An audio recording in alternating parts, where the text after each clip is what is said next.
love in an up-to-date, edgy style. Religion, Ho-Ho's way.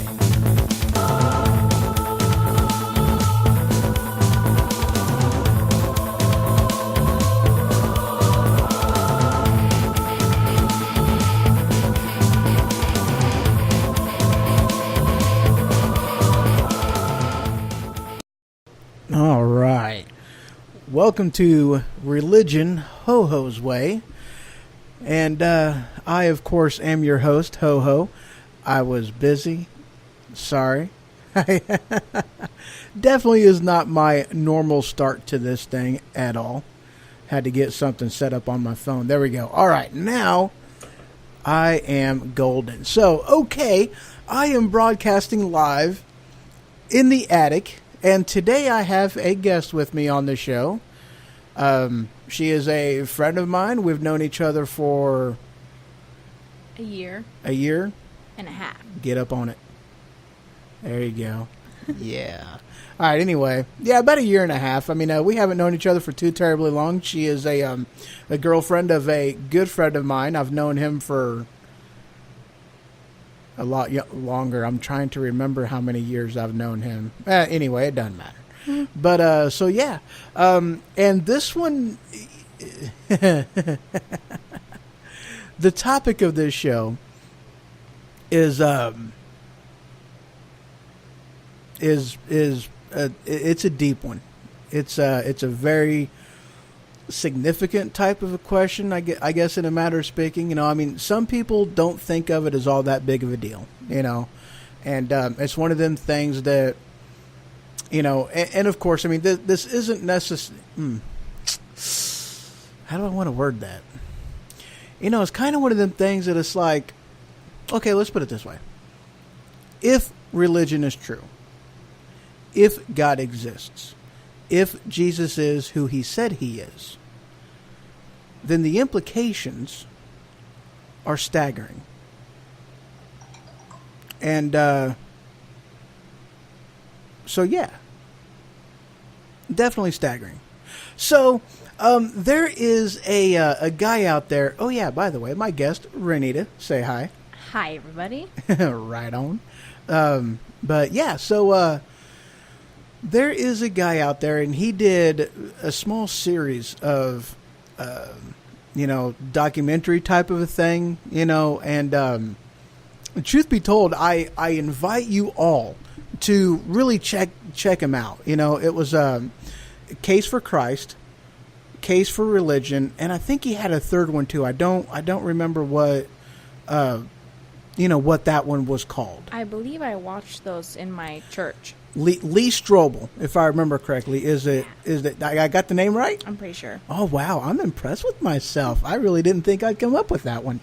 But Lee Strobel, and, you know, and his story is absolutely amazing. And it truly is. You know, he attacked this thing as a journalist from a journalistic mindset and a journalist point of view. And truth be told... and this is the amazing aspect of it, you know, and this is one of them things too. And it was kind of one of them things that it didn't really start off like this in a matter of speaking, but it really morphed into it as a, you know, and this is really any type of research that you do, historical, religious, you know, anything, you know, and this goes for looking at history. This goes for, you know, political, you know, if you research it, and you find out you're wrong, is it going to change how you think and how you operate? You know, and that is a very, very fair question. You know, so if you find out through research, through study, through looking into something, you know, are you so locked into your belief and your frame of mind that regardless of the facts and regardless of the truth, are you going to believe what you want to believe? Or is it going to change you once you find out what the truth is to where, okay, you can accept a new truth that you discover, you know? So I think in a lot of different ways, that's a question that before you ever go into an avenue or down the road of researching Scripture or researching anything, you've got to be able to ask yourself that question. Would you agree? Yeah, I do, because there's so many different people that don't accept things that are actually within the book. Mm-hmm. Not to be mean, my grandparents, yes, they are of that way. That they won't accept new things even though there is factual evidence. Right. Yeah. Such as, like, dressing for church. She did not like that I would wear jeans. Mm-hmm. But it does say, come as you are. And my pastor was amazing, and he actually made proof of this. He came in shorts and a t-shirt and preached. And my grandma was that's like, awesome. Yeah, he's awesome. My grandma was like, well, that's disrespectful. And I'm like, how is that disrespectful? He's speaking God's word for everyone to hear. Well, that's one of them things, and that's, I look at it like this, it's, now the church that I went to, the most recent church that I went to, and I tell you what, I truly do, I love the church. I love the people that was in it. We had some minor differences as far as, I guess you can say, doctrine. And, and not even so much doctrine, but just like, it's like, okay, well, I see shit different. I really do. I always have, I am a person who questions, and truth be told, that's part of, it's part of it. You got to be able, you have to be able to be open enough in whatever avenue that you're operating in, whether it be government, whether it be politics, whether it be religion. Ask the tough questions, and that's one of the things that I do. I've always asked the tough questions because it's important, and if I'm going to ask the tough questions, there's got to be other people who ask those questions as well. And, it's not enough just to say the Bible says so. And that's one of them things, and I've said this before on other, like actually in the homophobia show with John, that was a topic that we touched base on was, just saying, no, don't do that. Why? Well, because I'm God, I said so. No, that just, it doesn't work for me. There has to be a reason as to why, because God just isn't going to give you a command just because he can and he's God. No, it's not, that's not what a loving parent, a loving God does, so those type of things didn't work for me. And that in a lot of ways because the church is, I guess in a matter of speaking, they're unprepared for the tough questions. That's how some of them end up operating. Have you seen that in your, your own experience? Yeah, my church was amazing. I will not discredit them at all, but right. There was times where a lot of different, my own opinion clashed against theirs. Right. It's just, I'm a proof person. You have to show me the proof, show me what's actually going on, and that's how my religion's a lot different than my entire family's. Right. Well, that's one of them things, too, that, and I totally agree with that, and that's one of them things that I think is absolutely amazing. And, especially in today's day and age, with as far as, information and whatnot, and that's one of them things that the biggest thing that people try to say as far as an aspect of discrediting the Bible is the whole telephone game. You whisper into somebody's ear a phrase, and then they whisper into somebody's ear a phrase, and it just goes on down the line. And by the time it gets to where it started, the phrase is nowhere close from what it started off being. And that is that whole discrediting the whole Bible thing, and it's like, no. So, okay, let's think about this, okay? This wasn't just a phrase that was spoken once. This was a story that was told, that was repeated, and that's an aspect of it too. If I asked you, okay, let's go with a, you're in the Game of Thrones, right? Yes, I Okay, haven't so seen the so next if I ask you, as far as details that happened in season 1, basically the plot, the storyline, the this, that, and the other, the key notes, the key aspects, the key players, the key characters, you can pretty well tell me everything about that entire season. Yes. That's the same thing.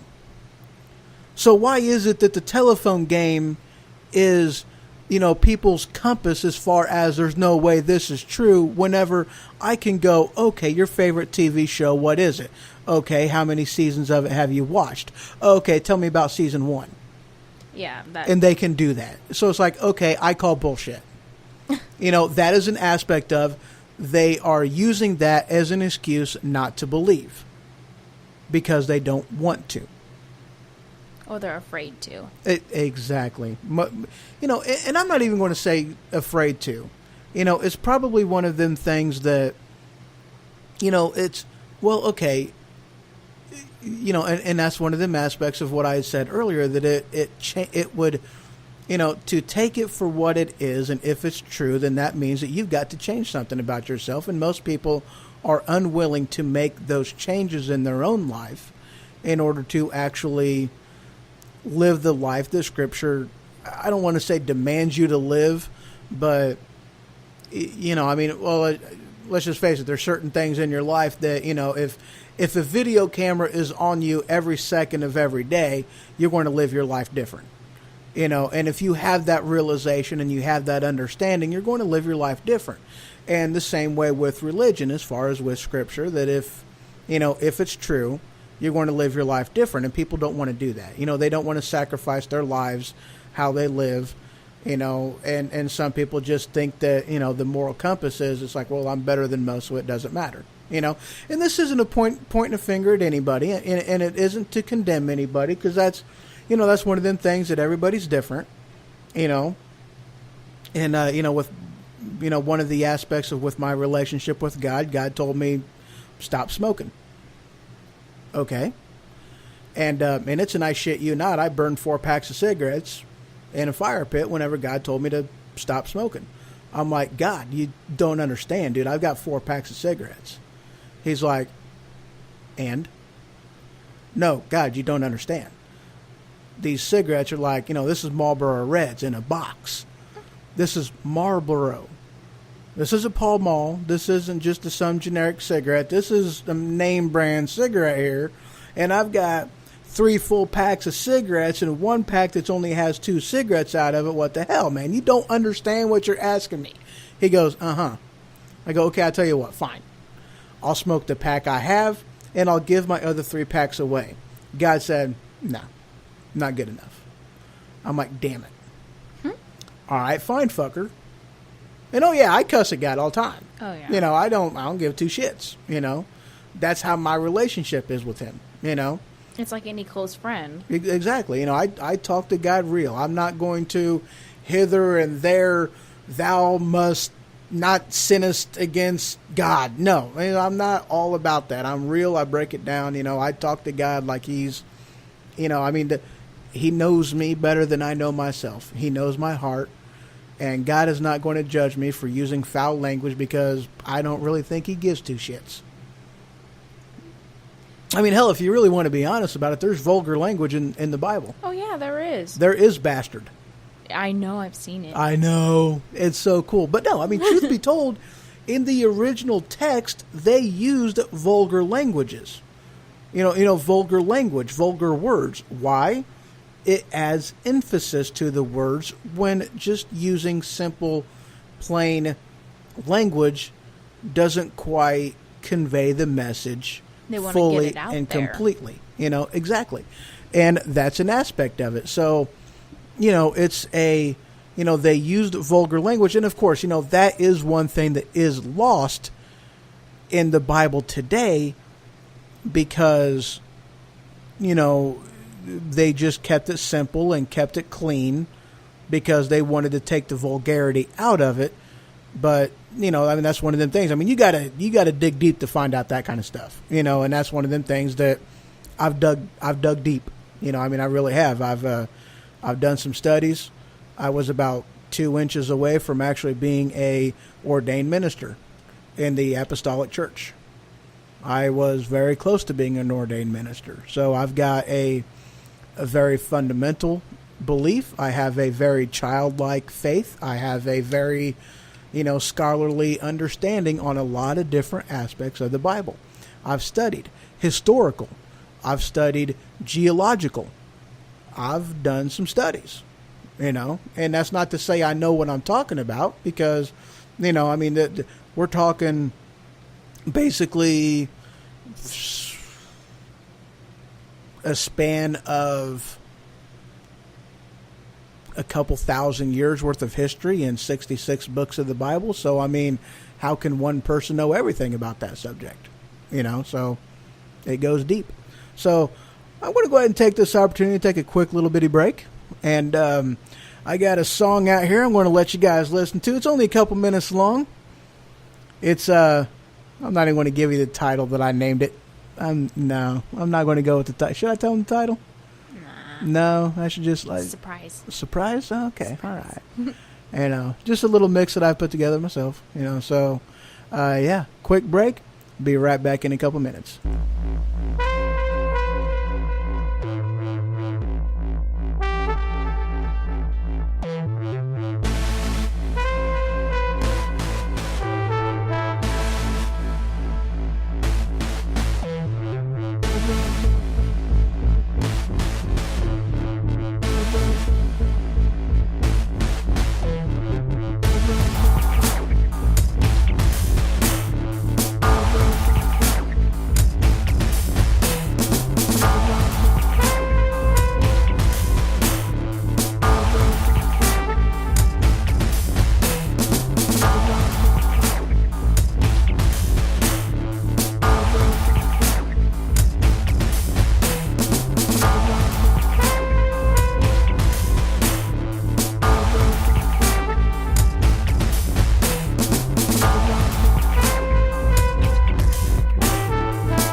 All right, and we are live in the attic on Religion Ho-Ho's Way.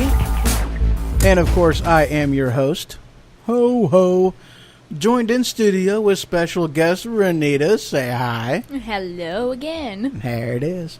All right, so we're talking about, and that's the thing. There's so many different ways, so many different directions we can go into this. We can attack this from a historical standpoint, from history that is written, and I'm not even talking about the words that are in the Bible. I'm talking about outside the Bible. It's one of them things that it can be tackled geologically with, like different, geologists that is, that they've gone through. And it's amazing how many different, I guess you can say, sciences has made it their life purpose and life mission to discredit the Bible, only to further support the words that are written in it. And I think that's amazing. Like with the, the story in the Bible about Sodom and Gomorrah, with the two people that were running away from the city, and God turned the female into the pillar of salt because she turned around and looked back, and she was told specifically, don't do that shit. And she was turned into a pillar of salt. And it was amazing because they found, a city-sized heap of destruction, rubble, sulfur, and all kinds of good shit. And some distance away from the city, a big, huge mound of salt. They actually found that. And they tried to discredit the Bible. Well, here's the story. Here's the geological proof that something happened. Yeah. I hadn't heard of that. Yeah. That's awesome. I heard of them finding something that looked boat-like on a mountain. Yep, southern Turkey. There's a mountain range up there, and they have actually found, Noah's Ark. Yeah. Noah's Ark is there. Now, granted, the Turkish government does not allow, nor will they ever allow, expeditions to explore. Yeah. To my knowledge, there has been 2. One of them was around, like in the 1930s, like 1932, if I'm not mistaken, and the second one that was done was in early to mid 1950s. And those were the last 2 and the first 2 expeditions that I have heard, at least as far as United States based and whatnot, that they've even allowed up there. So yeah, they won't allow it. They won't allow people to go up there and actually look into it and test it and see what it is, see how old it is, see if it supports the story of the flood. They won't allow it. I don't understand why they won't allow it. It's not threatening them. Really? In a way, the way they see it, might be threatening. Well, again, this is an aspect of it proves the Bible. Oh, right. They don't have the same religion. They don't want that. Well, that's like, with the, the crossing of the Red Sea. The pastor of my church, he actually went there. Now, do you know anything about how coral grows? Yes. Okay, so it grows on things. It doesn't necessarily grow in any rhyme or reason. It only grows based off of what it grows on. Okay, so he was at the Red Sea. And of course you have the the atheists and the non-believers that want to say that they walked across a really shallow portion of the Red Sea. It wasn't anything extravagant and major and anything else like that. And I say, okay, well, let's just say that what you're saying is true. What amazes me then is that the entire Egyptian army that chased them to the Red Sea drowned in a little bitty puddle. Yeah. That's amazing to me, because this, again, is an aspect of historical truth. This is documented in Egypt. This is what happened. The 10 plagues of Egypt. The death of the firstborn.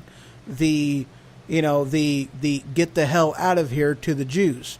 This was all documented in the history books.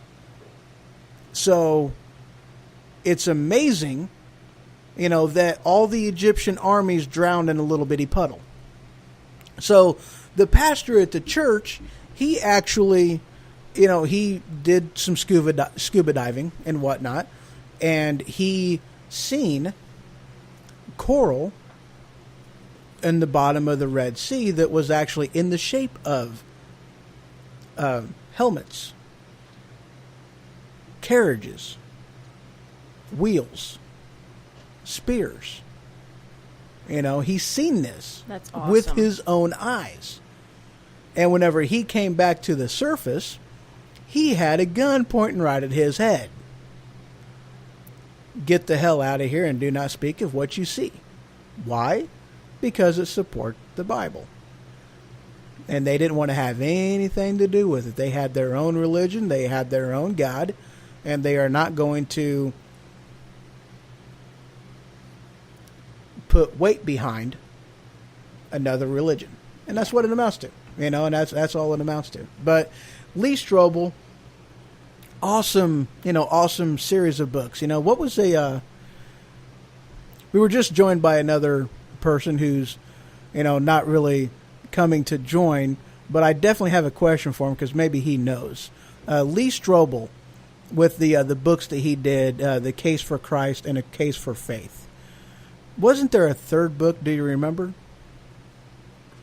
A third book that he wrote or a story that he did? Because I really have no clue. Yeah, I haven't gone to the cell phone to ask it because I'm sure it would know and would tell me. Right, yeah, because I thought there was 3, but I wasn't sure, and I know there was 2, and I've seen both of those. But again, that's the thing that he put, as far as he put it out there, as far as it And again, attacking it from a, a strictly journalistic point of view, and that's really all it amounted to, and that's one of them things that he said,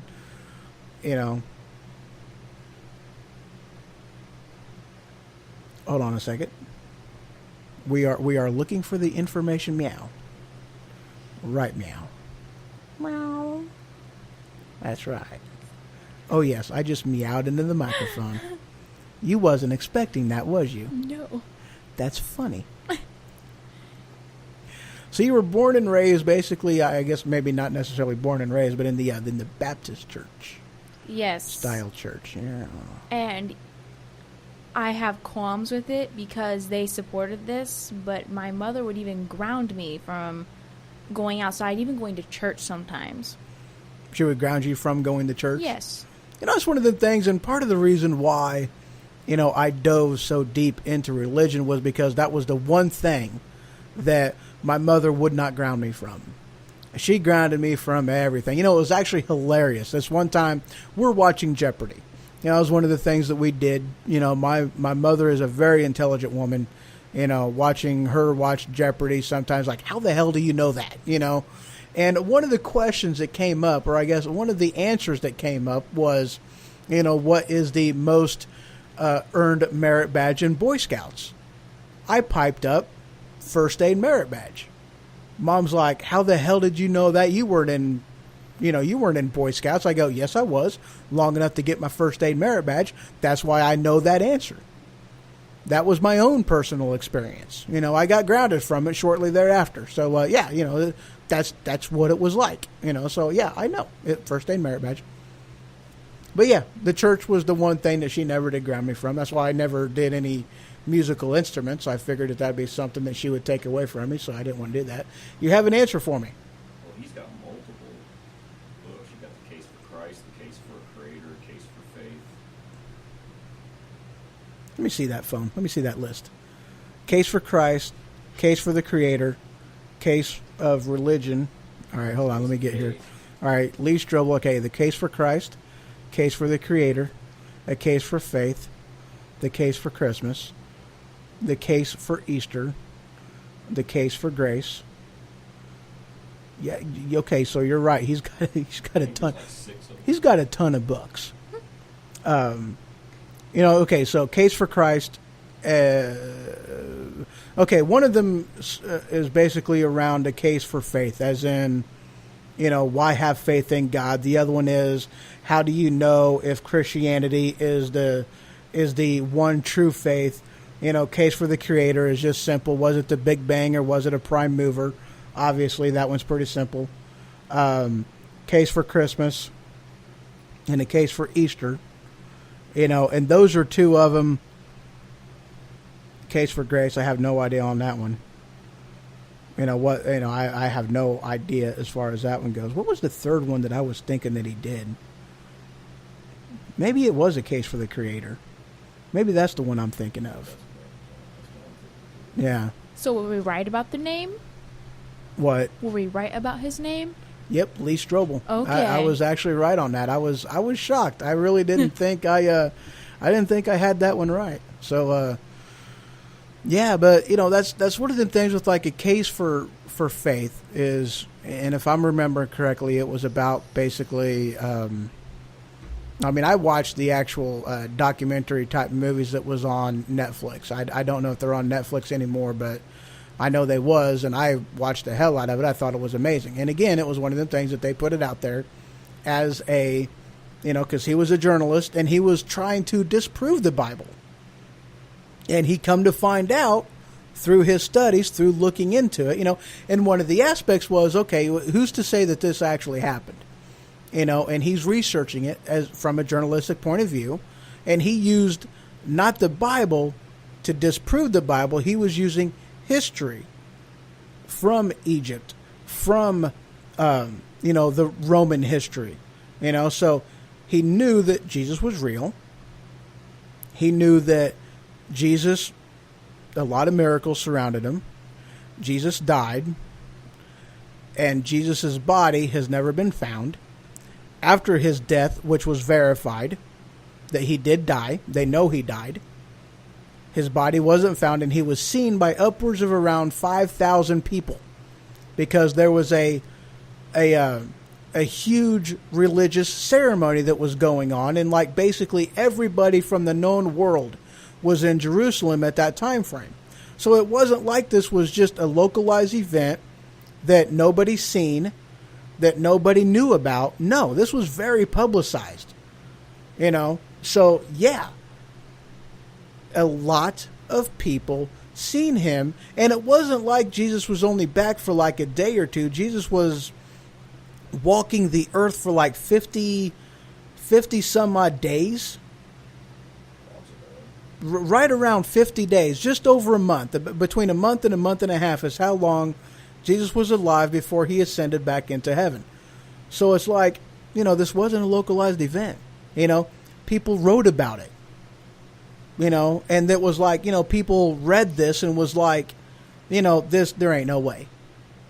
There ain't no way that what I'm reading in this book is true. You know what? I'm going to go and I'm going to find out what the hell's going on. Why the hell they're letting this type of bullshit spread around the known world. So they went to Jerusalem.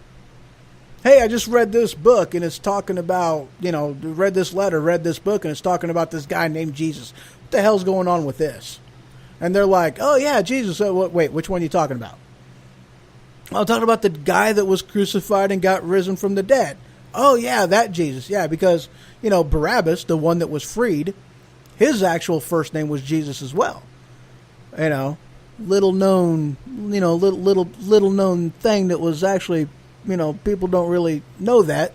I don't think it's really written in the Bible. That's written in, you know, that's in the Roman history books, that his first name was Jesus Barabbas. Yeah, they're like, oh yeah, that actually happened. I was here. I seen it. Are you kidding me? Nope. He died. You know he died? Absolutely. He was dead. D-E-D, dead. Like, okay. He raised from the dead? Oh yeah. I seen it. Seen his body. He was alive. He wasn't a ghost. Had holes in his hands and everything. You know? No shit. Oh, definitely shit. It was brown.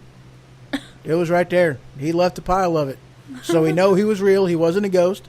He ate. He shit. We know this. He was happy. Holy cow. Oh, no. We don't worship those anymore. Are you kidding me? Absolutely not. I wouldn't shit you. You're my favorite turd. You know, so these are the conversations that was going on. You know, people questioned. People went. People checked it out. They come to find out, oh, yeah. And here's another thing, too. And this is an awesome piece of, you know, information.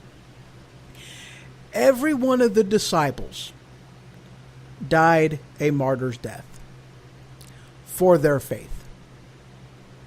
You know.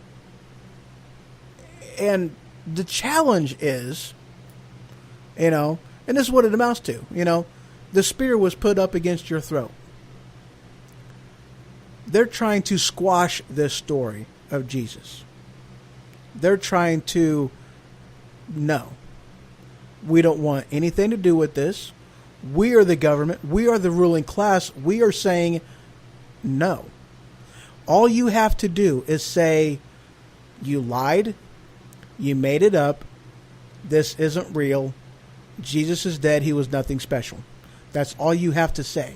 And every one of them disciples, besides Judas that had already hanged himself, the other ones, they were like, I can't say that. And they died for their faith. All they had to do was say, it's a lie. That's it. How many people do you know out there would actually die, lose their life for a lie? I don't know anybody that is willing to lose their life for a lie. You know, so there's another aspect of it. You know, is it real? All the evidence supports it. All the evidence supports it. You know, and that's one of them things too that it's like, you know, oh man, okay, you know, should I throw Jehovah's Witnesses under the bus? Maybe. I've never actually met one. Oh, I've met some. My grandfather was a Jehovah's Witness. Oh. Oh yeah. I had holidays were messed up for me. because my mother's dad, Jehovah's Witness, my mother's mom, Catholic. My mom was raised Catholic. Oh my God. My dad, Christian. My dad's mom and dad, Christian. And me, I was born Catholic, raised Christian, turned apostolic. I'm a little bit of everywhere on the religious map, as far as all the same Bible, but every one of them worships different aspects of the Bible. Catholics is all about the Old Testament. Christians is all about the New. The Pentecostals are all about the Book of Acts. The Apostolic is about Ephesians and the entire Bible and its complexity. The Jehovah's Witness, they decided to rewrite their own. Oh yeah, what, you didn't know that No, Jehovah's I Witness didn't. rewrote their Bible? Oh yeah, yeah. See, that's actually here. Let me see that. Slide that on over here. All right, so here we go. The Holy Bible. This one is the Holy Bible in the name of Ho-Ho. I actually did have my name put on it. Ho-Ho. Yep. I see And it that. is written properly. So, okay. So, let me grab a little section of Bible here for you. All right. Yada yada, some blah blahs. All right. Well, okay. I'm not seeing it necessarily. Okay. Well, let me get to what it is I'm looking for. What is it I'm looking for? How they rewrote the Bible. Oh, yeah.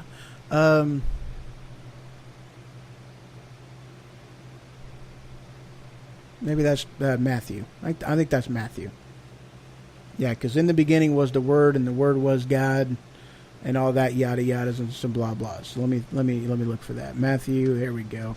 That's Zephaniah. That's not it. That's Habakkuk, Haggai, Zechariah, Malachi, Matthew. Here we go. There it is. All right. Here we go. All right. This is the genealogy of... That's not what I'm looking for. Maybe it's Mark. That's sad. I got to go through all these stinking things to find out which one I'm looking for. That is awesome. It's okay. I don't know the Bible any more than you do. At all. Well, that's a sad thing. I actually do know what it is I'm looking for. It's just a matter of finding where it's at. Yeah. Oh, there we go. Here's Mark. Wow. Sometimes I hate this damn book. Yeah, I just called the Bible a damn book. The beginning and the good news as full of shit. Okay. No, that's not in there. I figured I'd throw that little bit of tidbit of information in there. All right, Luke. Maybe it's in Luke. All right, Luke.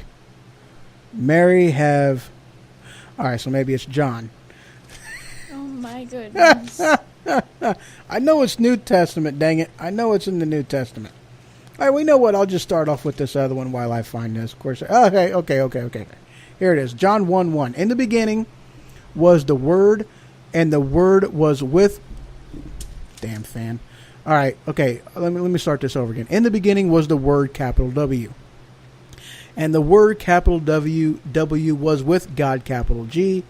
And the Word, capital W, was God, capital G. He was with God, big G, in the beginning. Through him all things were made. Without him nothing was made that has been made. In him was life, and the life was some yahs and blahs and blahs and yahs. So there it is. The Jehovah's Bible says, okay, it was in the beginning was the Word, and the Word was with God, and the Word was God. The Word was obviously Jesus, referring to him as the Word, because Jesus was the spoken Word. Because God spoke, let there be light. It was Jesus. Bam, there's light. There it is. In the Jehovah's Witness Bible, it says, in the beginning was the Word, and the Word was with God, and the Word was a God, lowercase g. Yes, they changed Jesus's identity.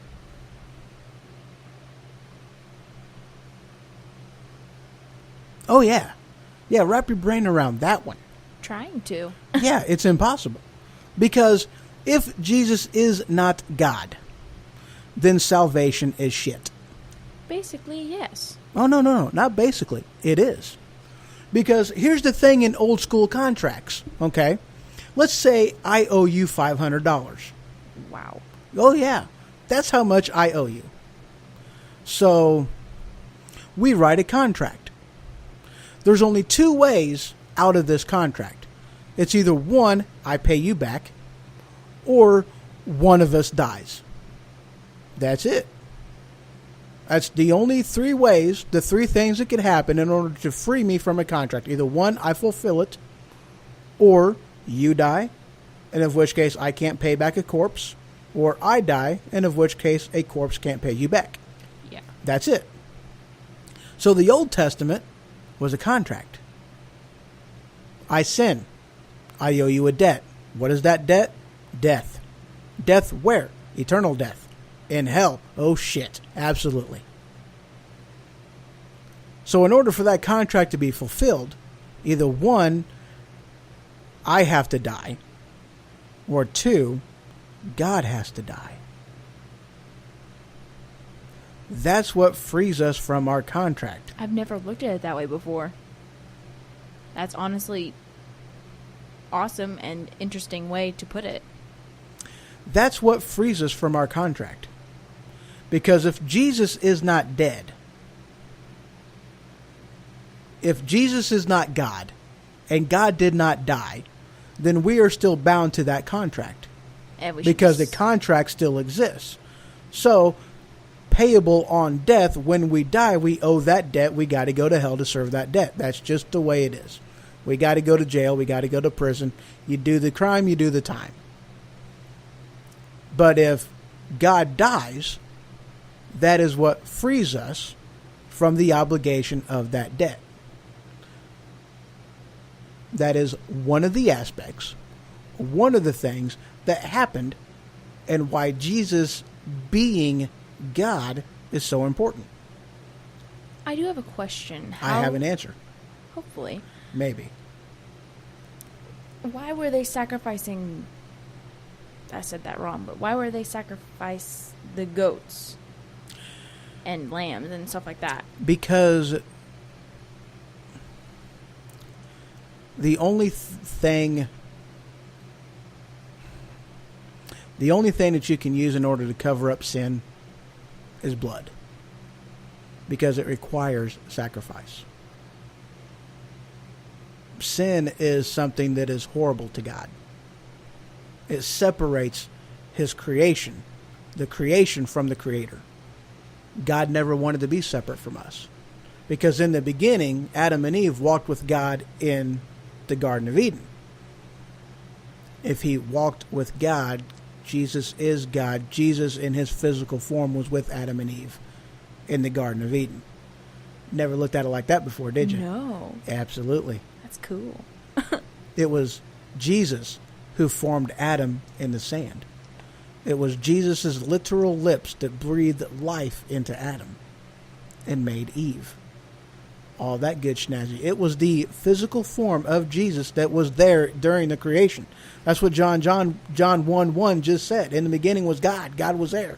All this happened through him. Without him, none of it could have happened. You know? So yeah, he was there. But sin requires... The only thing that could hide sin from God's eyes is the sacrifice of blood.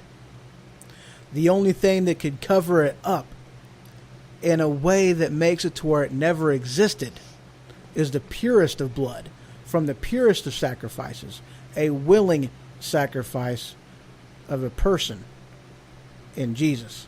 That is why the sin is no longer even valid. God can't see it because it was covered up by the perfect blood of his son. That's what God required. That's why they sacrificed goats. Because even the lambs and stuff, they wouldn't have covered it up permanently, would they? No, you see, back then, okay, this is an aspect of it too.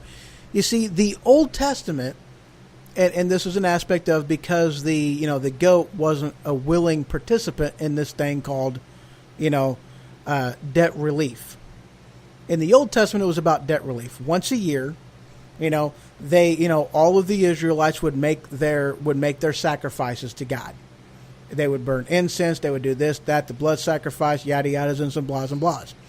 And once a year, the highest of priests would go from the holy to the most holy, or from the holy to the holy of holies, and he did a sacrifice which did nothing more than it didn't wipe away your sin, it just rolled it back to where, that you rolled back your debt from this year. Okay, so you don't have to pay your debt today, but next year, that $500 that you owe me, along with the $500 from the month before, it was an accumulative debt that just kept getting rolled back. So it was just getting bigger and bigger until the day you died. Big old snowball, and now it's like, holy shit, now what do I do? But with Jesus, again, because he was God, he died. Now the debt isn't rolled back from year to year. Now it is gone. No longer exists. Truth be told, your sin has already been taken down to hell. Your sin's already there. Which is harder for me to believe. And I know God's all-knowing, but for me it was harder to grasp that he knew you were going to sin before you sin. That was hard for me to grasp. Well, that's because we are limited in space and time. God isn't. God is everywhere all the time. That's like looking at Gavin. He does something. He's got that deer stuck in the headlights look. Did you do that? No. You're lying. I am not. How do you know he's not lying? Because I was a kid once and I did it. So I know you're full of shit. Oh, yeah. Well, with God, it's a little bit different because not only does he see that experience, but he is living in all of the realities at the same time. And yes, us being limited by time and space, it's how the hell can you grasp that?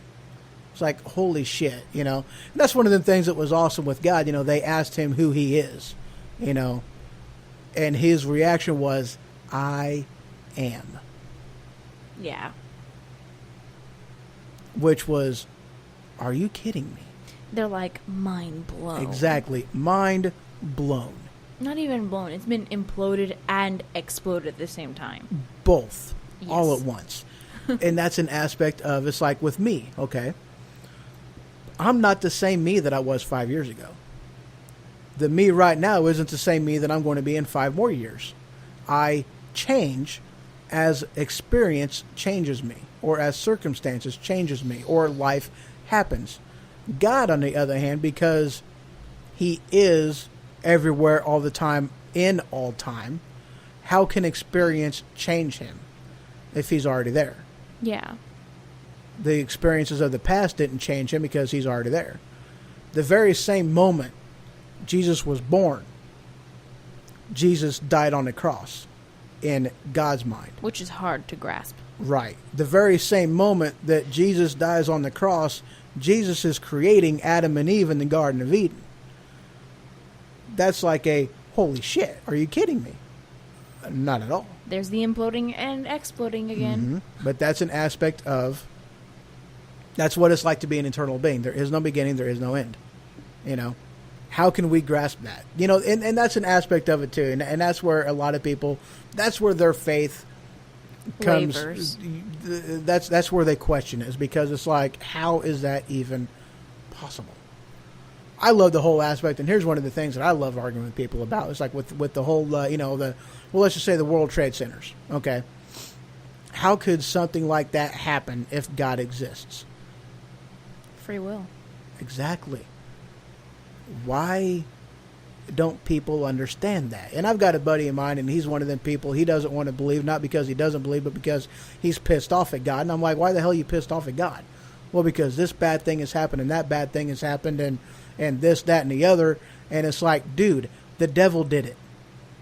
God is good all the time God is good. God doesn't do the bad shit in your life. It's the devil. Why the hell are you blaming God whenever he had nothing to do with it? And I told him, I was like, dude, look at it like this. If something bad happens in your life that the devil did it, what do? You curse God. Why do you curse God? Well, because you blame him. You say, get the fuck out of my life, God. God leaves. Because God isn't going to stay where he ain't welcome. And then you wonder why the hell God isn't in your life helping you out. Well, jackass, you done kicked him out of your life. How can he be there and assist you and help you and support you if you kick him out of your life? How can you blame God who had nothing to do with it when it was the devil the whole time, but you want to blame God. Why do you want to blame God? Because you want somebody to blame, and God's easy, because that means you ain't got to change shit about your life. You can live however you want to live, and it's okay.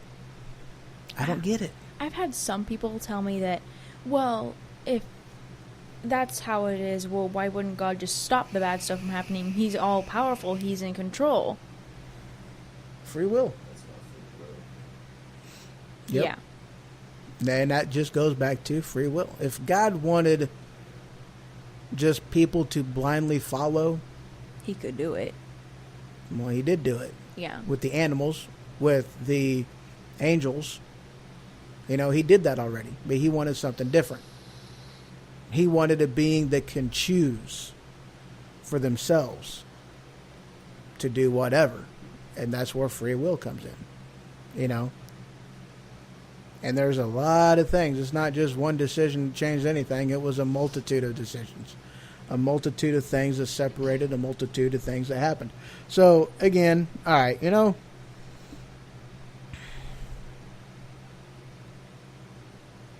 let's take a quick break. That silence. We'll be back. A little bit of a 70s funk.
All right, and we are back on Religion Ho-Ho's Way, and of course I am, as always, your host, Ho-Ho. And I'm joined in studio by the lovely Renita. Say hi. Oh, I'm supposed to say hi. Hi, Well, everybody. yeah. I'm not used to saying hi after every break. Well, why not? I don't know. That's how we roll here. Okay. This is Ho-Ho's Way, dang it. Ho-Ho's Way or the highway? Well, Maybe not the highway. maybe not the highway. Maybe just the back street. Maybe. Maybe the alleyway. Yeah. That's all right, so I want to introduce a little bit of something in here. Hand me that one Bible. Yeah, that one. Not that one. That's the thick Bible. I want the other Bible. I want the rubber Bible. The rubber Bible? Yeah, the rubber Bible. Oh, shit. I did it again. All right, grassy ass, sir. All right, so, all right, I'm sure that y'all have basically read Genesis 1:1. Well, okay, you know what? I'll do that. I'll do this different. That means I got to find it. I ain't even looked at this one in there. Oh, God. That was loud as shit. That was Damn. scary. I did not mean for that to be that loud. My apologies, all. Well, we know they're awake. They are definitely awake. All right, let me see if. Well, okay. In the NIV version, you have in the beginning, God created the heavens and the earth. The earth was void and without form, and God said, "Let there be light." I'm paraphrasing. Most of those words are pretty darn accurate. I might have missed a word or a phrase or somewhere in there. You know, it happens. But that's pretty darn close to it. So in this Bible, this is pretty awesome. Here's Genesis 1:1 and 2. First off, nothing but God. No light, no time, no substance, no matter. Second off, God says the word and whap, stuff happens. The cosmos in chaos, no shape, no form, no function, just darkness. total. And floating above it all, God. God's Holy Spirit, ready to play. I've never heard of that Bible. This is called the Word on the Street. That's awesome. This is the Bible broken down in simple to understand everyday spoken English. As if you were telling the stories or something to your friends, this is the language you would say it in. I love this version because it's not about the scripture, it's about the story. It's not about chapter and verse, it's about the message. What? I want to borrow that one. That's fine. Okay. I can handle that. Okay. The sad thing is, this is a Zondervan Bible, and it's no longer in print anymore. Really? Really, really. You can find it. You can buy it on Amazon, only used, but they're no longer in print, and I think that's that's a travesty in my opinion. Yeah. I think I guess it really didn't go over well, but I think it is an amazing version again because it doesn't focus on the scripture; it focuses on the story. And it's one of them things with me, whenever it comes to scripture, when it comes to anything, there's 3 different ways you can translate it. Okay? There's the literal translation. There is the Message translation. And then there's what I call the all pun intended translation. Okay? Oh, yeah. All pun is definitely intended. So, the first one, like, Hola, ¿cómo estás? Hello. How are you? Literal translation. Very simple, very easy, broken down. There you go. The Message translation. There's a song out there, and the lyrics of this song goes, I pigskin, I never nerf it. Exactly. What? I pigskin, I never nerf it. What is a pigskin? The skin of a pig. Right, but what is a pigskin? There you go. It's a football. What is a Nerf? It's a fake football.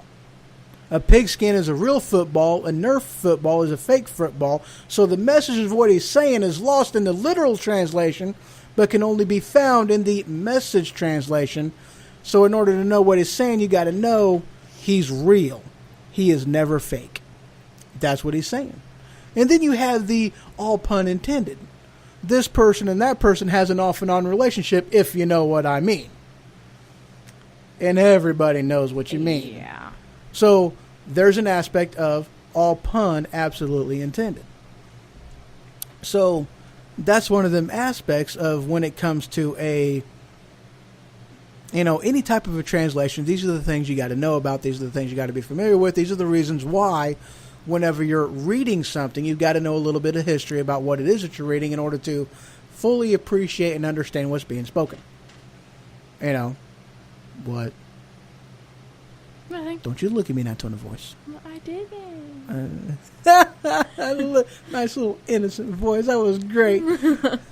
I am innocent. Oh man, I'm sorry. I must be allergic to something up in here, a little bit. So, but yeah, we was kind of all over the place on this episode. We really went just holy shit all over the place. There was no focus, rhyme, or reason to that one. That's what happens when you put 2 ADD people together. Oh, absolutely. Oh yeah. Absolutely. It gets bad. It sometimes, But all right, overall messages, guys. If and this type of question ain't for everybody. I understand that, and that's cool. But if you are questioning, if you want to know, look at it from an analytical standpoint, look at it from a historical standpoint, look at it from a geological standpoint. But before you even make one step into researching whether or not the Bible is true, whether or not Jesus existed, and whether or not Jesus is the Son of God, there's all kinds of places that you can go to research it, to look into it, and to find out. But if you're not willing to change your outlook and your belief and your faith based off of the truth that you discover, then don't even make that step. Do me a favor and fuck off. Sorry. Did not mean to laugh at all. Yeah. You like that, do you? Yeah. Do me a favor, fuck off. Because if you're not willing to change, then I don't want to hear it. You know, I don't want to hear it. I don't want to talk to you. You're a pain in the ass. You're a waste of my time. Fuck off. Ain't nobody got time for that. Ain't nobody got time for that. I'm just bringing it to you. I'm being real. You know? Because if they're not willing to change, there's nothing you can say or do. Exactly. Then all you're doing is wasting my time. You know, if you've made up your mind because of something that happened in your life that you don't want to accept, then I got nothing for you. You know, to a non-believer, to somebody whom has already made up their mind, no amount of proof will satisfy their quest of answers, and no amount of proof is going to make them change. To somebody whom is truly looking to better themselves, looking to better their lives, that is really searching for something, no amount of proof is necessary. We live 2,000 years after the fact. In a little bit of research, I can look up exactly what day Jesus was born on. They know. Scientists has found out. Because it's pretty clear in the Bible what was going on in the stars at that time frame. You can go to the Space Museum or whatever it is, you know, the one that has the the thing where you can lay down and look up at the stars and whatnot. Are awesome. They can rewind the time. They can go into over Egypt or over Jerusalem and say, what did the stars look like? This is what was going on in the cosmos. Now, show me the day of what matches the cosmos. And it'll pull it up. Bam. They know what day he was born on, people. This isn't a question. It was Daniel. Daniel. The lion's den. The Goliath guy. It was that guy that taught the people whom taught the people whom taught the people the stars and what to look for to know when this amazing day is going on. It was Daniel who taught them. Hello. What the fuck, people? He did that for a reason. To put it in there so that this way you would know it ain't December 25th. I mean, come on. If you actually believe that we believe that Jesus was born on the 25th of December, you're outside your damn mind. If you actually believe that we believe that Easter, you know, the eggs and the bunny rabbits, there's a reason why it's an egg and a bunny rabbit, because Easter's all about fucking. It is. Oh my God. You are celebrating the pagan god of fertility. Yeah. That's what Easter's about. That's why it's a jackrabbit, you know. Nobody reproduces like a jackrabbit. That's why it's an egg. It's fertility. There's a reason why it's like that. You know, if you go out and you search for eggs, if you acknowledge the whole ether bunny, you know, you are worshiping the pagan god of fertility. Because actually Christians stole that from pagans. We didn't steal that from pagans. This is what we did. Okay, do you know why you go to church on Sunday instead of on Saturday? Let me rewind this. Huh? No. It wasn't because somebody screwed up. You know, you see, in the beginning, God worked for 6 days and then he rested on the seventh. Yeah. Which day is the seventh day? Saturday. Exactly. Do you know why they changed it? Because the pagans took their holy day on Sunday in worship of the God of the sun. For the worship of the sun. We changed our holy day. We changed our Sabbath to make it to where the pagans wouldn't have to change their religious customs in order to become a Jew or a Christian. That's why we did that. It is of worship, an acknowledgement of somebody else's faith. That's why we changed it. That's why we put, you know, the celebration of the resurrection of God on the pagan holiday of fertility, so that this way the pagans don't have to change their ritualistic days. That's why we worship. You know, that's why we, you know, go to church and have the whole Christmas, the celebration of the birth of Christ, in a time and frame that we know damn good and well Jesus wasn't born, because the flocks weren't grazing in the fields in December 25th. Yeah. But we did that so that this way the pagans wouldn't have to change their shit. It's simple. That's why we did it. Is it right? Why did we accommodate them? They just want Because Christians are a followers? bunch of bitches and we wanted followers. Yep, that's what it amounts to. They were a bunch of bitches. Like people on Twitter. What's that? I think in the beginning it was trying to cram it down their throat. Right. In some of it, yeah.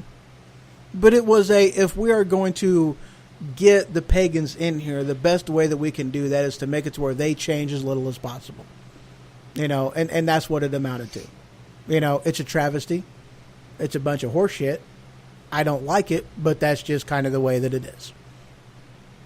You know? Yeah. I actually had a youth group on Saturday that they would speak the word of God, and I loved it because that was the actual day and everything. And and a lot of people didn't come because they didn't want to or they didn't believe it enough that they wouldn't come.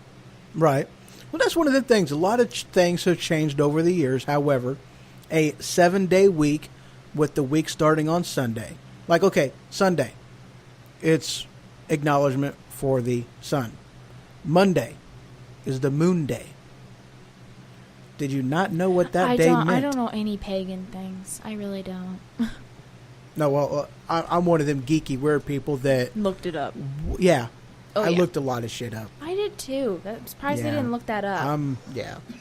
I don't remember what some of the other ones mean, you know, but, you know, I know Sunday is obviously day of the sun. Monday is the day of the moon. You know, those are obvious. Do you know what Friday is? It's the day of French fries. That's when you go to McDonald's, you know. Really? Rock on, man. Ooh, yeah. We're going to put some French fries up in here. What you going to do, brother? Huh? Yeah, Thursday is Thor's Day. Yep. Did you know that the hammer of Thor was actually a real thing that they found in the desert, or at least somewhere? What? The whole legend behind Thor's hammer wasn't based off of a person. It was based off of a hammer. A hammer that was found. And this hammer dates back to pre-flood. Because the atmosphere of the earth in that day prior to the flood was totally different than what it is now. And they discovered this hammer, and they come to find out that the atmosphere of when this hammer was made is different than what we have now. That's why pre-flood, people were living to like 940 some odd years of age. Now, how long are we living? You know, like we're lucky to get 120 years out of us. You know, Yeah. why is that? Because the earth was different. The atmosphere was different. Pangea was real. Oh yeah, Pangea was a real thing. People don't want to acknowledge that one either. But, no. Butt died. Don't you butt me. The butt has died. The butt has died. There ain't no butts no more. No more butts. Ain't no more butts. But yeah, so I mean, you got to be willing in your quest of discovery on this, in your quest of faith. You got to be willing to, you know, be willing to go wherever the evidence takes you, and that's where I want to leave you at today. Okay, I welcome you to go through that quest. I welcome you to find out. You know, I'm willing to have any discussion with anybody about things, and you know what? I mean, if you've got your faith, then regardless, and I don't, you know, yes, I said earlier, if you're not willing to change based off of the truth that you find, you can go fuck off, you know, and I truly do mean that, because I ain't having it. And I mean, truth be told, it's one of them things that some people just don't want to believe because they don't want to believe. Some people don't want to believe because they have a hard time believing. Some people don't want to believe because bad shit's happened and they don't understand. But it's like, you know, some of it is like that victim mentality. You know, some people just, they love being the victim. You know, they love, you know, the attention of somebody feeling sorry for them, and that's where they get their power in life. You know, and it's like, sometimes there's only so much of that shit I can take. Oh, yeah. It just pisses me off. Really does. But it's like, you know, I ain't going to judge you either way. I mean, I've got friends of mine who are, you know, atheists, some friends who are agnostic, some friends who are pagan, some friends who really have no fucking idea what the hell they are. You know, and I'm friends with all of them. And one of them, an aspect of it is, it's like, you know, where do you find common ground? You know, if your God is, you know, universal law or the God of nature, then okay. You know, we can build off of that. You know, we can come to an understanding because guess what? I believe in nature's law and nature's God too. I just call him by a different name, and in my belief, in my faith, he had a son. His son's name was Jesus. But we still have a base of which, for growth, To go off of. exactly. You know, we have common ground. You know, and with me, common ground is a lot. You know, that's one of them things that, you know, in a previous episode, homophobia I had with a good buddy of mine, my GBFF, Gay John. Amazing guy, by the way. I love that man. Sexy. Oh, Ooh. yeah. Yeah. Very nice There ain't no looking. man even sexier. I'm sorry. There ain't no man sexier than I him. won't go that I'm far. sorry. I prefer him. I don't know, man. Dude, if I was gay, there are things that I would do to him that I wouldn't do to farm animals. Oh my god. Oh, hell yeah. Hey, I'm from Taylorville, man, where the men are men and the sheep are scared. The sheep are scared. Damn straight, they're, who's your daddy? When I go over to the farm, they run away and hide. Oh my god. I got my Velcro chaps on. I am ready to partay. The emphasis, son. The emphasis. All right, I really tried to do that as much as I could with a straight face Pulls and off. without Next. laughing. Dude, I tell you what, that's where the Chippendales have it right, man. That breakaway pants, bam, we're ready to party. I go from 1 to done in 2 seconds. Whoopsh. Oh yeah, giggity. Gotta giggity. have the actual whip action in there. Oh, that's why we know. Whoopsh. Well, I used the whole pant jerking off motion because that's kind of a whip. Pretty sure I'll you're watch you scaring whip. away your viewers. I'll watch you nay.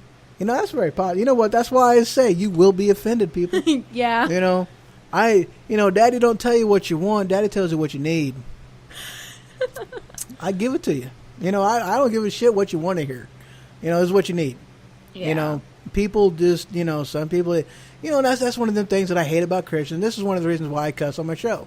I'll cuss like a fucking sailor. Why? Because some Christians are too high and mighty as to not humble themselves. Yeah. You know, like what I told John the other day, you know, thou shalt not steal, there is. Thou shalt not have butt sex, there is not. Get over yourself. Yeah, exactly. That's exactly as I put it. You know, it ain't in there. He's dead old. Get over your damn self. You know, playing football. Did you know playing football is against the Bible? Really? Damn straight it is. You are not supposed to touch the skin of dead animals. It goes against the Bible. Oh. But here's the thing, and this is the crux of what I was telling him the other day. Why was that a rule? This is, again, I am a why person. Why was that a rule? But we kill things and eat them.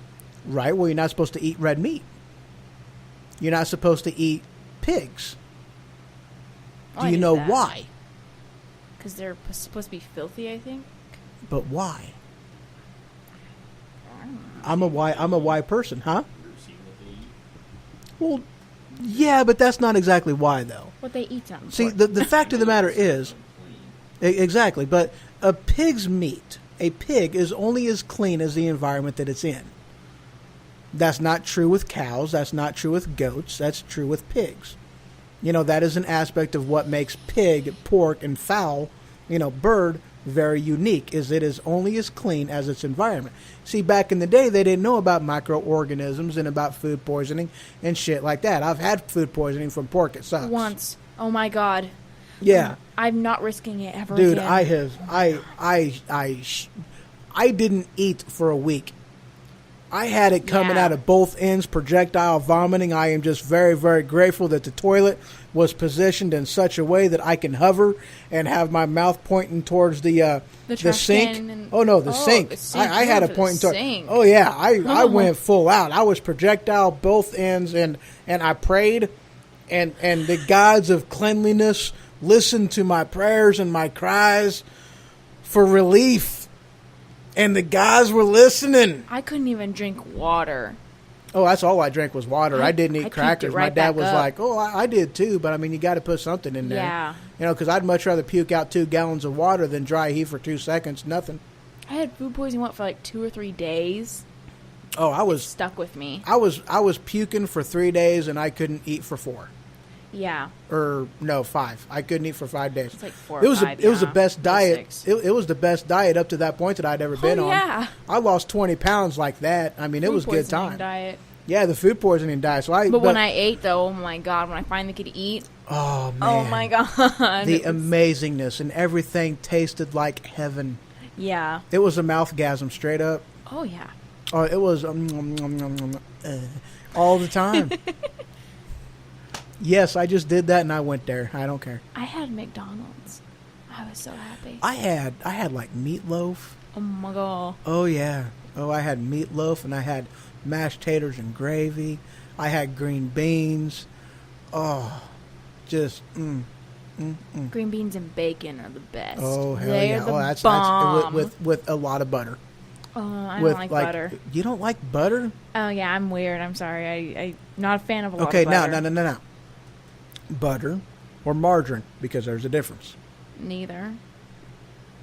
You don't like neither in your bacon? I don't. Yeah, and I don't either. I don't like Miracle Whip or mayonnaise. I don't like. Get out. I will eat mayonnaise on a sandwich if I'm craving it. Same with butter. If I'm craving it, I'll eat it. But you don't like butter cooked, your bacon cooked with butter and bacon? No, I didn't know that was a thing. No, that's not just a thing. That's, That is the thing. I like brown sugar. It's not on it. just a way to cook your green beans. It is the way to cook your green beans. I'm just saying. You know, you have I'll your try way. it. I have the right way. Shush your face. I'll try it. I promise. I'll try it. Yeah, not even right over here, guys. Not even right. I'll eat it. I'll eat the green beans and butter and bacon because he forces me to. Because I want green beans and he puts butter in it. You know, red beans and rice didn't miss ya. What? Some knucklehead tried to diss because the girls are on my list. He had game, but he chose to hit him. So I pull up quick to get with him. Oh no! So ladies' butt is round, and you want to trip will go down. I recognized it Dial after the rhyming. 1-800 mix a lot. Yeah, that's right. Throwing a little bit of Sir Mix-a-Lot in here. He was talking about a Sir Mix-a-Lot song earlier today. Really? Mm-hmm. Houston, jump on it. Jump on it.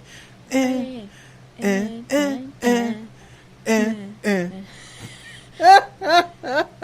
Good song, that's right. Oh, yeah. Gotta love the Carlton and the Fresh Prince dance on that one. We could really mess with Gavin singing on Blue. Oh, you mean, I can't do that, though. Oh, because it will go through the Hey, Gavin, speakers. come here. Gavin, put the headphones Come here. on. Come here. Come here.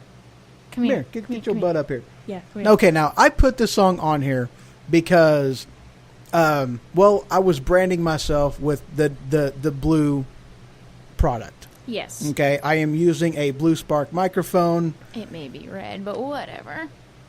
What's it? Yeah, it is really not blue, but I was using the Blue Spark microphone. I was, do not throw the headphones is what she's saying. Yeah. You respect the equipment. Anywho, so, and part of what I was going to get as well was the Blue Raspberry for my mobile studio. So that's why I got this. I'm blue. I'm blue, I'm a D, I'm a die, I'm a D, I'm a die, I'm a D, I'm a die.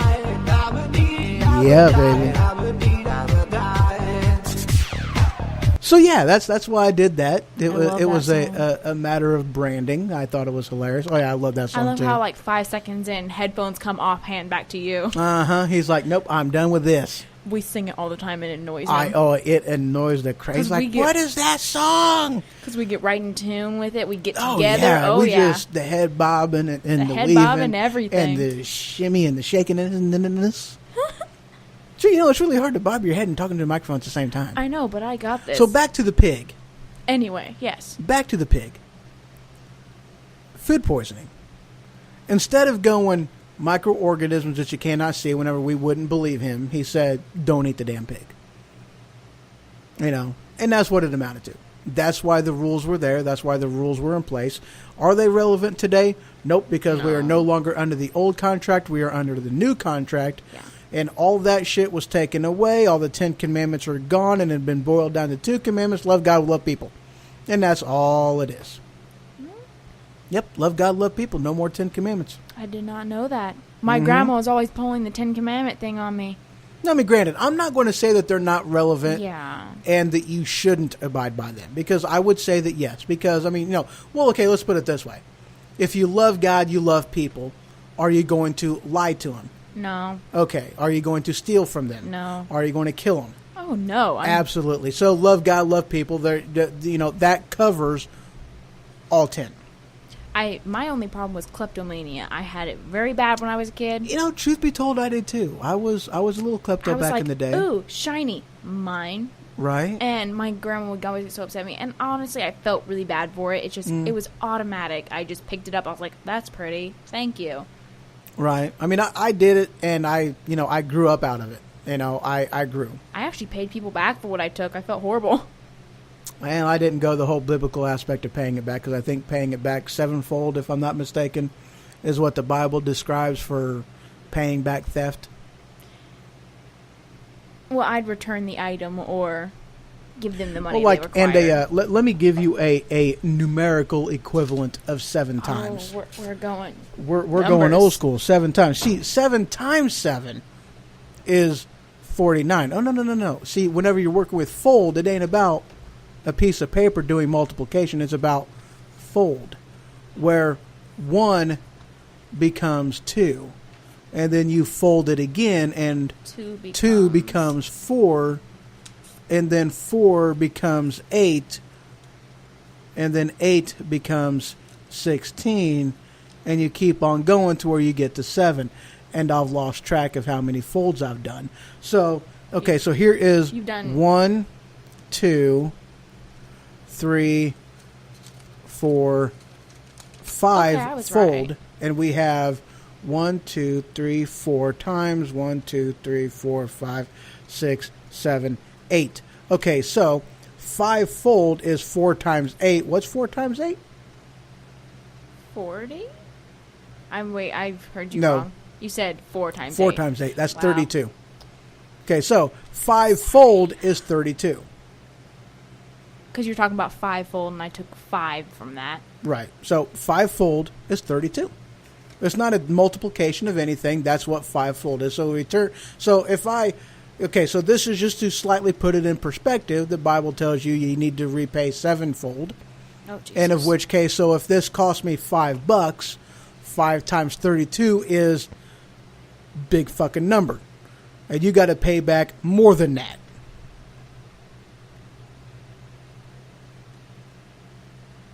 I'm already at $100. All right, let's see. All right, let's just do 70. All right, let's do the whole thing. Okay, so yeah. 5 times. All right, 7 fold. So if we have, will you just recognize my fingerprint? Thank you. All right, so if 5 times, I'm whipping my calculator out. Oh yeah. Mm-hmm. So if 5 fold is 32, and we're putting 2 new folds on that, so 32 times 2 is 64 times 2 equals 128. So 7 fold is 128 times. So if I steal something from somebody that is $5, 5 times 128 is $640. So now instead of being a $5 object, now that object costs $640. Jesus. Holy shit, that's why I didn't pay things back on the biblical scale. Okay, now hell I didn't. I couldn't do it. You damn straight. I ain't got that kind of money. I mean, I'm lucky to have a buck. That's also the difference between Old Testament and New Testament. Because now all you got to do is be like, dude, I understand what I did. I understand what I did to you. I apologize about that. Allow me to return it to you. Is there something else I can do for you? It's like, I am sorry. And part of an apology isn't just a word of saying I'm sorry. It is, meaning. I will not, not only meaning it, it's, I'm not going to do that again. Yeah. And that's why one of them things with me, it's like, I don't give a shit about an apology. Don't give me an apology. I don't want to hear an apology. Just don't do it again. You can take your apology, you can shove it up your ass. I don't want to hear it. It is a, don't do it again. Yeah. You can apologize all day long, but you're unwilling to change your habit. You're unwilling to change what you do. It's I'm sorry, smack. I'm sorry, smack. I'm punch you, knock you out. I ain't doing it again. And that's how I feel about apologies. I don't give 2 shits about an apology. I got lectured a lot on that because of my kleptomania habit. I would say I'm sorry, but honestly, and you didn't mean it, and you had no intention of changing. No, I actually meant it, and I was trying to change at one point in time, and it was really hard for me to quit it. I've been able to conquer that now. I'm very proud of that. And that's actually one of the issues that I have with the Catholic Church. I'm sorry. Oh, yeah. What do they do every Sunday before they actually do church? I have no clue. I never went to Catholic church, even though my mom was Catholic. Well, they do it the Old Testament way. They stand in front of they stand in front of the Father, and they confess their sins. Oh, yeah. And you do the Hail Marys and the Our Fathers and the this and the that, the thous and the cross the T's and the dot the I's and they are trying to work their way to heaven. Like there's something you can do to earn your own, salvation. It's you do your best with what you have in your life. You do your best with how you. You are saved by grace. Yeah. Through faith. And then not after through that, works. There ain't shit you can do to earn your own salvation because there ain't nothing that you can do that can trump Jesus dying on the cross. Oh, yeah. There's not a damn thing you can do that is going to trump that. You're going to somehow earn your way into heaven. Luck. Yeah, exactly. Good It's like you're full of fucking shit. Get over yourself. There ain't nothing you can do. And God said you will, don't call anybody else Father, Catholic Church, Hiller. Yeah. My mom. You have to go through the Father to get to God. No, you don't. That's why Jesus died on the cross. Yeah, my mom was trying to push that onto me and my sister. Yeah, I'm going to be honest with you. I have a lot of problems with the Catholic Church because they teach Old Testament. We are no longer in the Old Testament. Yeah, we are in the New Testament. I don't need to go through somebody to get to God. I don't need to go to man and seek his approval and forgiveness. I go straight to God. Because there's some stuff you just don't want to tell people. Just ain't you go to God and be like, hey, I did this. This one time, all right, this church I went to, all right, and this was a Catholic church, all right, and I was best friends with the head pastor, with the father, it was well, I ain't going to give you his name, but I was best friends with him, all right, good guy, and this one day, it was a Thursday, somebody went into his confessional, and he goes, "Bless me, Father, for I have sinned. I just had an affair with Nookie Green." What? Yeah. And the father's like, well, okay, well, give me 5 Hail Marys and 6 Our Fathers, and you're forgiven. Go in peace, sin no more.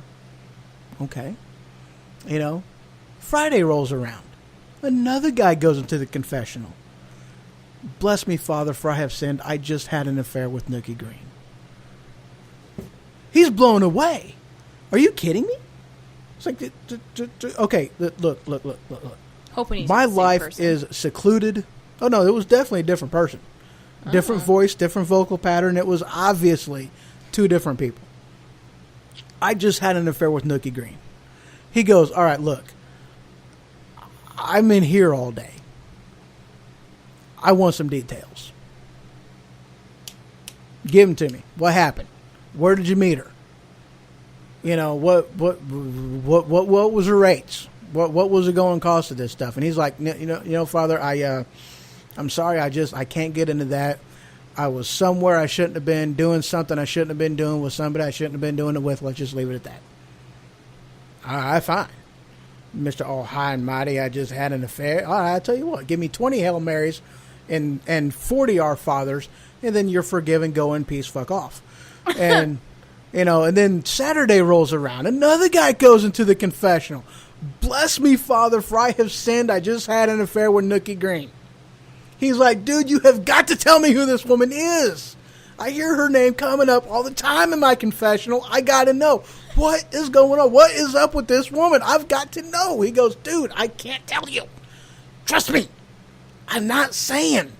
Just please, let's just do this and be on my way. All right, I'll tell you what.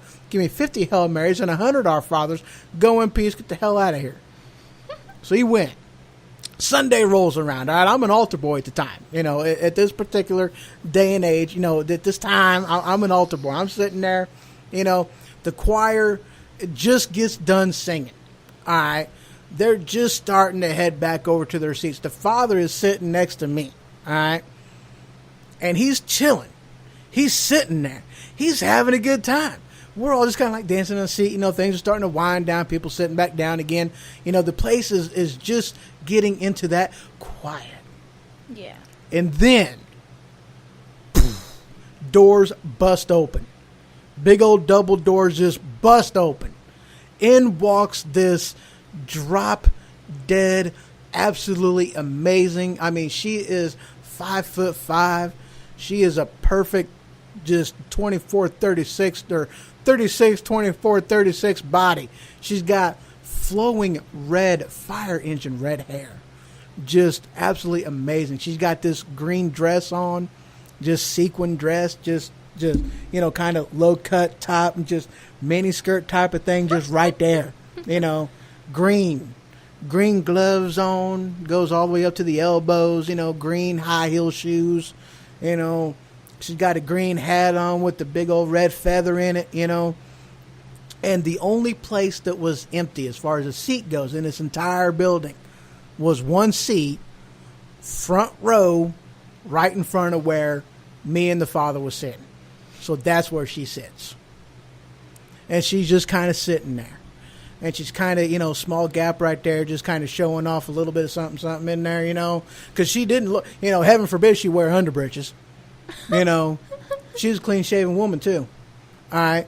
And she's sitting there, and the father leans over to me. He's like, dude, hey, is that Nookie Green? I looked. Nah, man, I think that's a reflection off her shoes.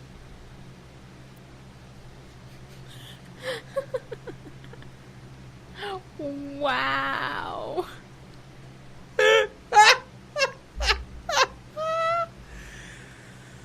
So just so you know, no, none of that ever happened. That was a complete and utter just long joke.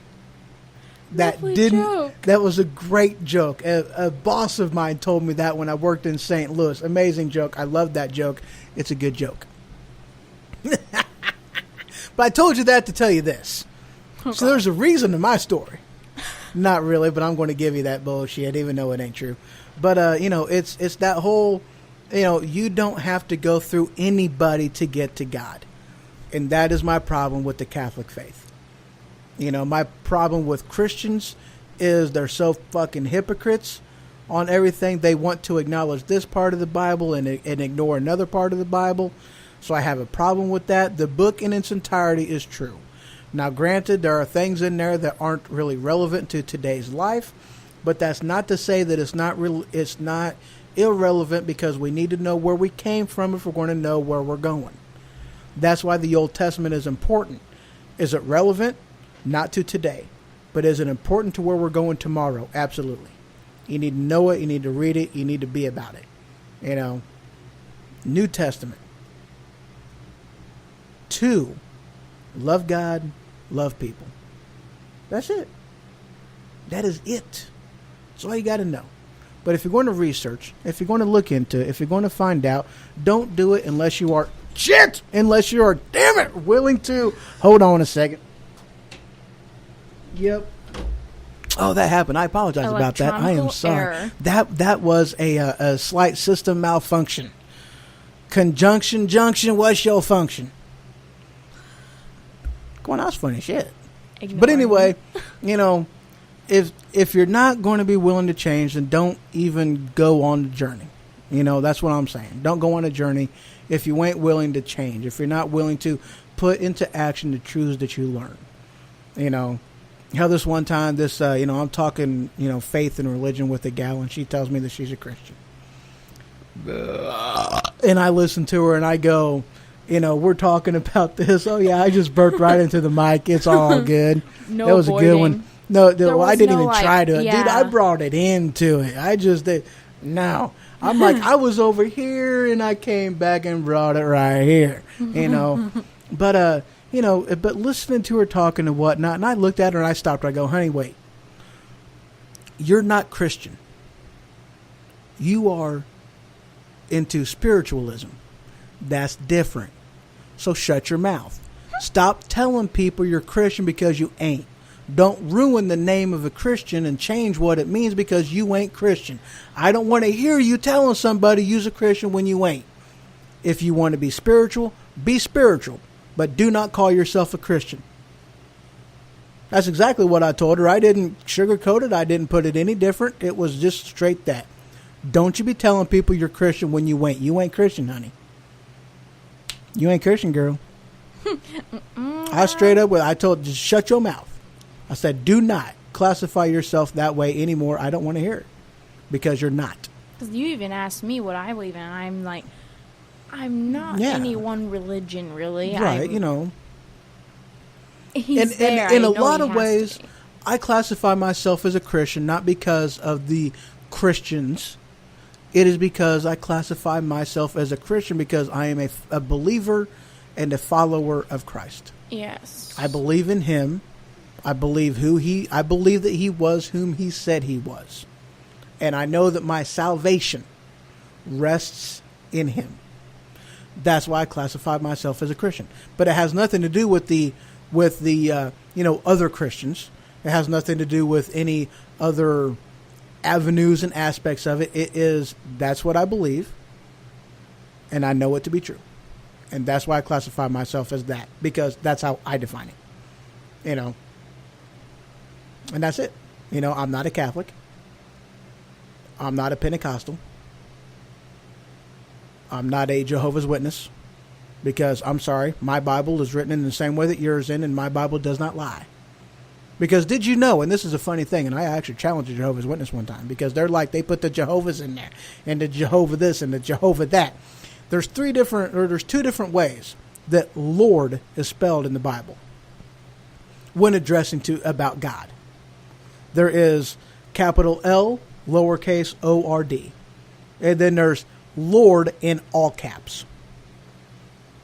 So you ask yourself, well, why the hell is it two different ways? I'll tell you why there's two different ways.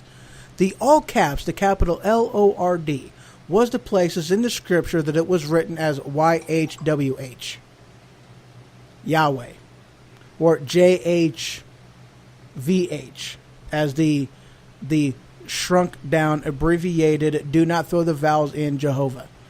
They did it like that because the name of God was held at such a high place of reverence that they did not even consider themselves worthy enough to write it down.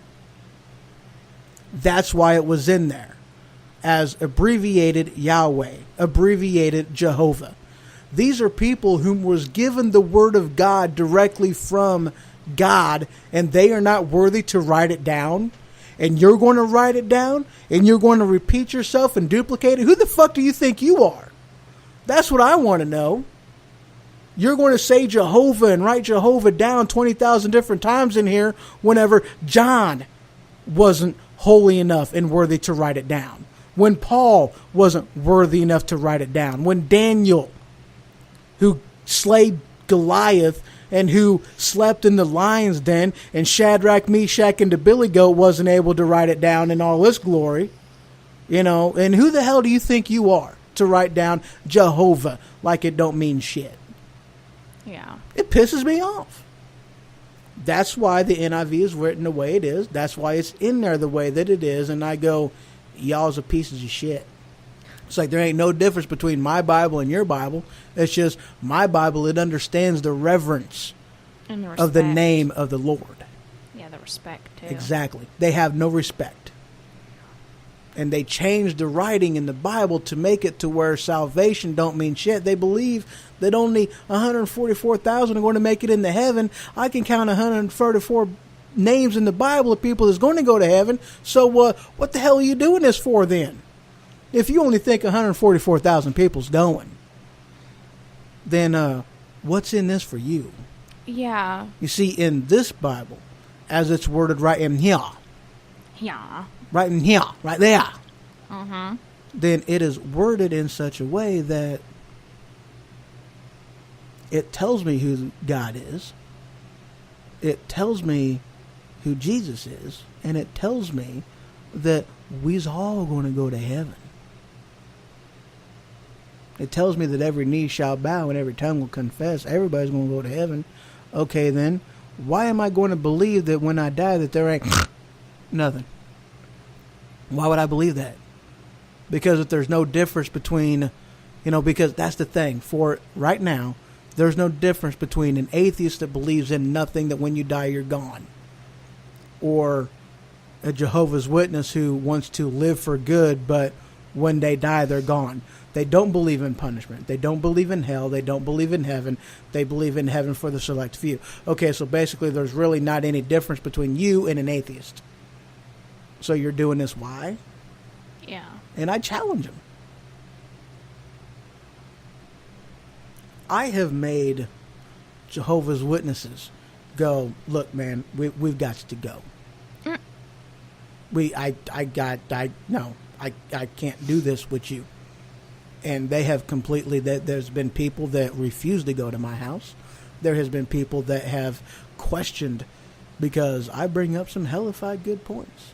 And they're like, is what this guy says, is it true? Well, yeah, he's got a point. Yeah. Oh, okay, so why am I here? Oh, okay. All right.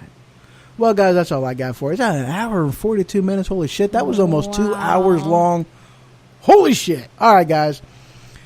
Y'all have yourselves a wonderful day. That was definitely a little bit longer, a lot longer than what I intended that to be. Maybe an hour and a half at most. Yeah, so that was good talk. Well, guys, if you have any questions, feel free to send me a message. Send me an email, hoho@thehohoshow.com. I know this ain't the Ho-Ho Show. I know this is Religion Ho-Ho's way, but it all goes to the same place. Feel free to, get on my website and look through it, see what you think. You can follow me on Twitter at the Ho-Ho Show. You can find me on Facebook, which is jared.the.hoho.show. Man, I need to shorten that down. How do I remember that shit? I don't even know. I'm on YouTube. I don't know what my name is on YouTube. I don't even know. But I mean, really, and Spreaker. You have a lot of places. Hell yeah, I'm all over the place. I'm nationwide. Oh, nice. Throw a little ZZ Top in there. But yeah, so I'm on and of course you can always find me on Spreaker as well. That's SPREAKER.com. The Ho-Ho Show and Religion, Ho-Ho's Way. And all them places you can find all the shows. There's some good ones out there. Homophobia is a really good one. I tackle, of course, the homophobia and just the gayness from somebody whom is a member of the rainbow community. Oh yeah, we came up with that term that day. Because we were like the LGBTQQRST purple MLV. And, screw it, rainbow community. He's like, oh, hell yeah, that's a hell of a lot easier to say. Yeah. The rest of it was a mouthful. Yeah. And then we went into the whole mouthful thing, and that was amazing. Exactly. I just got that after a couple seconds. It happens. So, all right, guys, y'all have a great one, and enjoy the rest of your day. Good night. Sleep tight, and if them bed bugs bite, punch them. Oh, by golly, bite them back. Oh, yeah. Oh, hell yeah. Get them. All right, guys, bye. Bye.